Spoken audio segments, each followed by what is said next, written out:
That was a lively debate.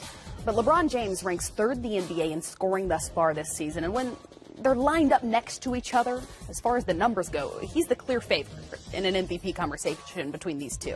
But he's 4 games back of Kyrie's Celtics, who have reached 20 wins thus far. How much will that matter? I have a question for you. Yes. If Cleveland comes back and win the East and LeBron number stays like that, and James Harden and the Houston Rockets win the West and his numbers stay where they are, who's your MVP? That's what's so if James Harden and the Rockets James win Harden the and the West? Rockets win the West and Cleveland win the East and LeBron James putting up unbelievable numbers. Karan and I was sitting here talking that one day we're going to discover that LeBron's an alien because after 15 years, he never gets hurt. He's getting better before our eyes. The older he gets, he's not slowing down. He's leading the league in minutes played, and his team is on like a 10-11 game winning streak. Right. But James Harden, maybe his little brother's an alien because look at what he's doing. So who wins it if those two scenarios happen? If James Harden wins the West and his numbers stay where they are because of the competition that they faced and because they would have to take out the defending champions, James would get my vote.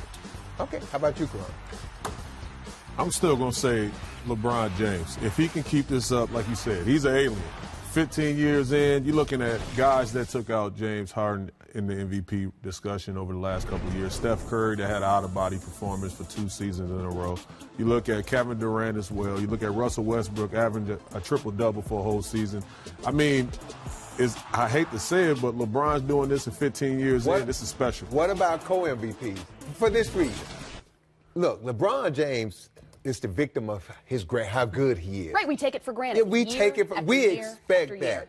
And now we have to say we're starting to expect that from James Harden. So when you look at these two guys, and I agree with you, they take out Golden State. You're talking about a team that the last 3 years has been unbelievable. But then you look at what LeBron is doing and leading the league in minutes. And if they come back and overtake Boston and win the East, I think James Harden, you just can't discount him again.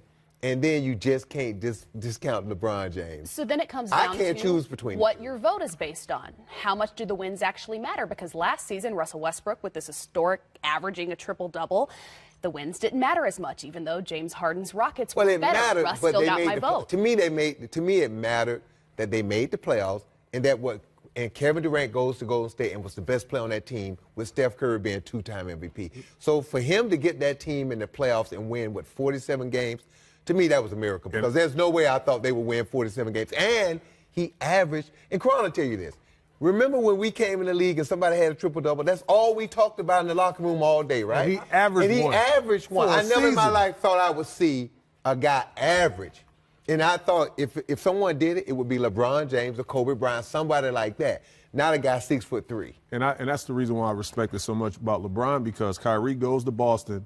He's leading them, #1 in the Eastern Conference. But wait a minute, no Derrick Rose, no Isaiah Thomas, Tristan Thompson out, and LeBron is still getting it done and putting up even better numbers. And leading the league in minutes played after 15 years. And now Amon Shumpert's gone as well. Yeah. Now Amon Shumpert gone, and he twists his ankle. He shakes it off. He comes right back.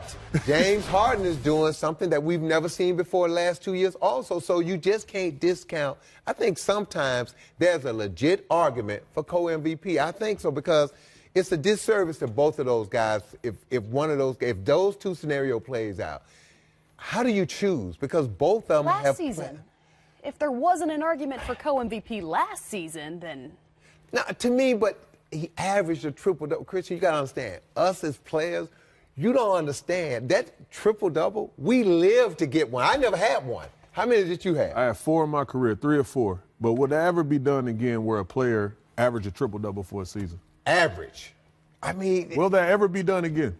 And they won 47 games, and they lose arguably the second best player in the league that goes to a team with the reigning MVP, and he's better than him. Are you guys telling me we're actually going to give James Harden the second place vote again? No, I'm saying co-MVP. It could happen. It could, but I would hate to see that happen to James. He's not just putting up numbers. They are winning. They are crushing people. I mean, it is unreal what he's doing. He's putting on a demonstration night in and night out. And he didn't have Chris Paul for almost 15 games of the season, so he's making it happen.